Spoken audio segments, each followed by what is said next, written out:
मोबाईलवर बोलत किंवा नशापान करून गाडी चालवल्यानं अपघात होतात।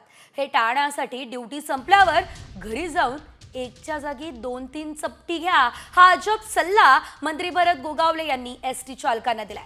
माणगाव या ठिकाणी आयोजित केलेल्या एसटी कर्मचारी संघटनेच्या अधिवेशनामध्ये ते बोलत असतानाचं आपल्याला बघायला मिळालेलं आहे। तर मोबाईलवरती बोलताना गाडी बाजूला उभी करा, मोबाईलवर बोलणं पूर्ण करा आणि मगच पुढे जा असंही त्यांनी सुचवलंय।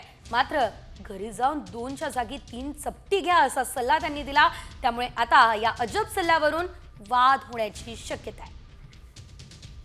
जे काही नशापान करून काय कधी कधी हे करतात, 1-2 लोक असे नशापान करतात आणि हजारो कामगारांना त्याचा भुर्दंड सोसावा लागतो, त्याला नाहक त्याला सामोरं जावं लागतं। पण 2-3 जे काय असतात असे महाभाग, यांना आमची विनंती राहील की जर तुमची ड्युटी संपल्यानंतर 1 चपटी पियाची ती 2-3 पिया, पण ते घरी जाऊन पिया, पण त्या ड्युटीवर असताना पिऊ नका।